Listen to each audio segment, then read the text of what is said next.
Assalamualaikum warahmatullahi wabarakatuh. Alhamdulillahi rabbil alamin. Assalatu wassalamu ala asrafil anbiya'i wal mursalin wa ala alihi wa sahbihi ajmain, amma ba'du. Apa kabar adik-adik sekalian? Semoga baik-baik saja ya. Perkenalkan, nama kakak Sugianto, kakak mahasiswa UIN Antasari Banjarmasin, jurusan Pendidikan Agama Islam. Nah, pada kesempatan hari ini kita akan sama-sama membahas mengenai ketentuan-ketentuan dalam berpuasa. Lalu, apa saja sih yang termasuk dari kategori ketentuan berpuasa? Yuk kita simak bersama-sama. Sebelum kita memahami mengenai ketentuan-ketentuan berpuasa secara mendalam, akan lebih baik kalau kemudian kita memahami terlebih dahulu mengenai pengertian puasa itu sendiri. Ada dua pengertian.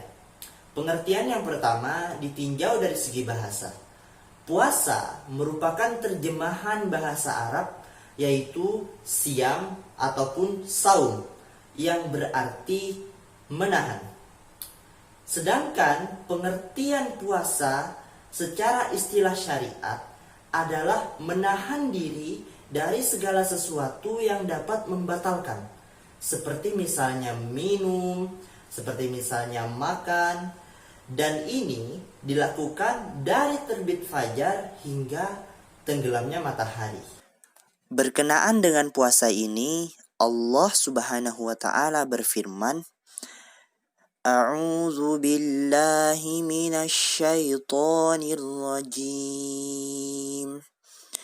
Bismillahirrahmanirrahim. Wa kulu washrabu hatta yatabayyana lakumul khaytul abyadu minal khaytil aswadi minal fajr. Tsumma atimmus siyama ilal lail. Artinya, makan dan minumlah hingga jelas bagimu perbedaan antara benang putih dan benang hitam, yaitu fajar. Kemudian sempurnakanlah puasa sampai datang malam. Quran Surah Al-Baqarah ayat 187.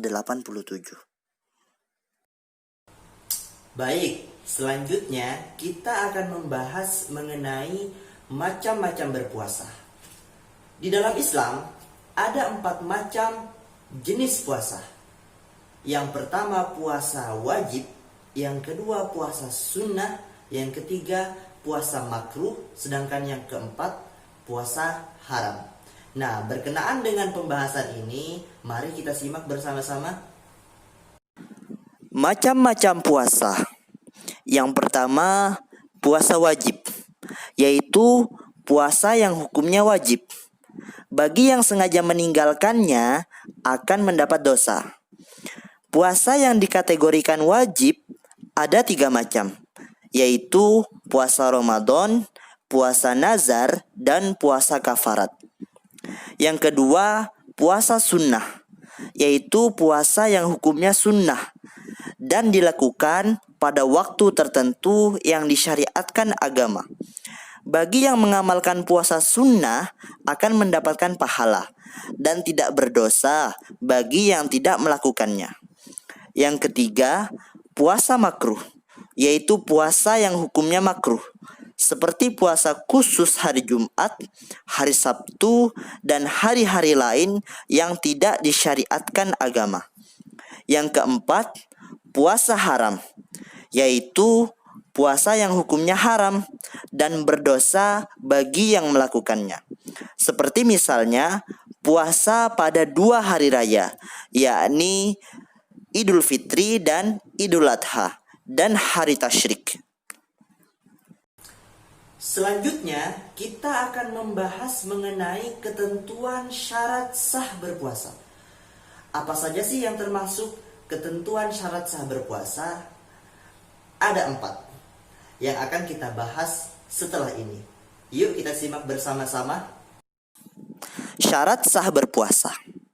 Yang pertama, Islam. Orang yang bukan Islam jika berpuasa maka puasanya tidak sah. Yang kedua, mumayyiz atau yang biasa kita sebut balik. Maksudnya, orang atau anak yang telah mengerti tentang apa yang diperbuatnya. Yang ketiga, suci dari haid dan nifas. Bagi wanita, sahnya puasa disyaratkan dalam keadaan suci.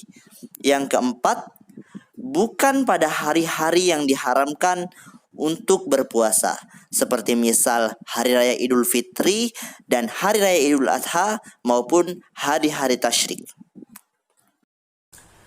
Tadi kita sudah membahas mengenai ketentuan syarat syah berpuasa.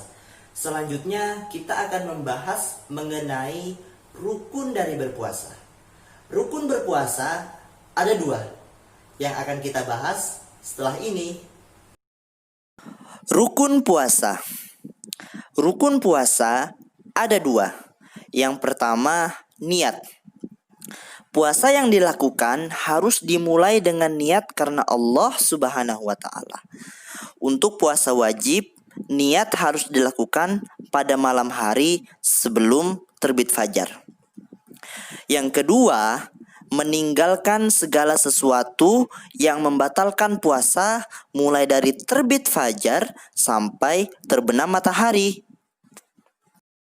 Tadi kita sudah membahas mengenai macam-macam puasa, syarat sah puasa, dan rukun dari puasa.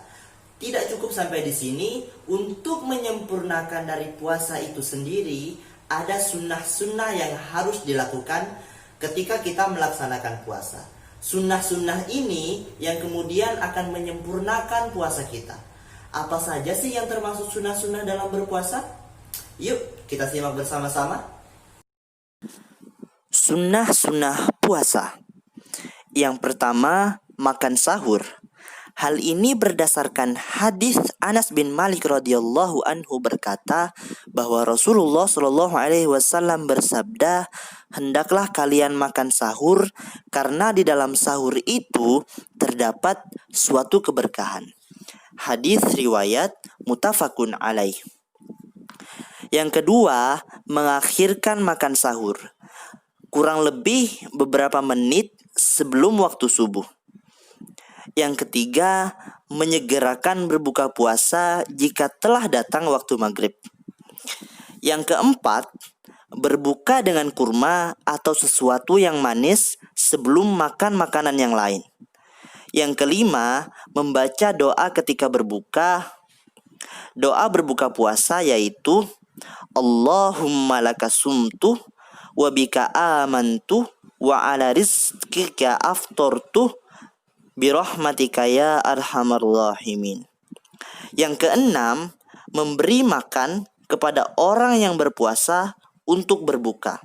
Dalam hal ini Rasulullah Shallallahu alaihi wasallam bersabda, yang artinya barang siapa yang memberi makan untuk berbuka kepada orang yang berpuasa, maka ia mendapatkan pahala sebanyak pahala orang yang berpuasa itu, tidak kurang sedikit pun. Hadis riwayat Tirmizi. Selanjutnya kita akan membahas mengenai hal-hal yang dimakruhkan dalam berpuasa. Ada 7 hal atau ada 7 kegiatan yang dapat membuat puasa kita menjadi tidak sempurna karena kita melakukan hal-hal yang dimakruhkan. Apa saja hal-hal yang dimakruhkan? Yuk kita simak bersama-sama. Hal-hal yang makruh selama berpuasa. Yang pertama, berkata kotor, keji, mencaci maki, mengumpat, bertengkar, dan berkata secara berlebihan. Ini tidak boleh ya dilakukan ketika berpuasa. Yang kedua, sengaja melambatkan berbuka puasa setelah masuk waktu maghrib. Jadi ketika waktu maghrib sudah masuk, kita dianjurkan untuk menyegerakan berpuasa. Yang ketiga, mengunyah atau mencicipi makanan. Yang keempat, berbekam kecuali ada keperluan mendesak.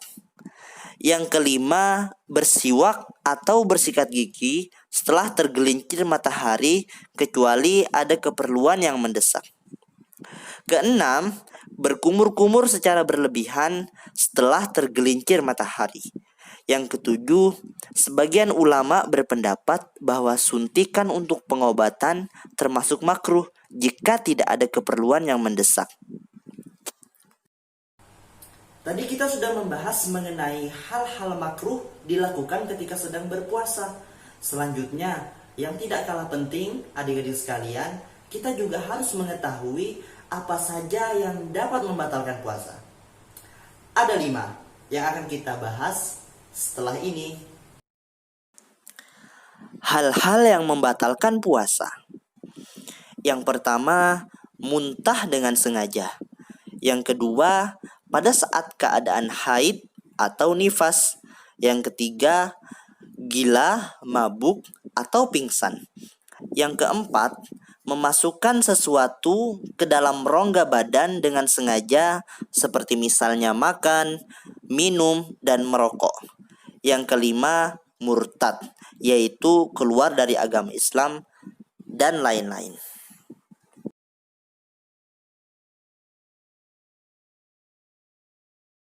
Mungkin itu tadi yang bisa kakak sampaikan. Semoga apa yang kakak sampaikan tadi dapat bermanfaat untuk membantu adik-adik sekalian dalam memahami ketentuan-ketentuan dalam berpuasa.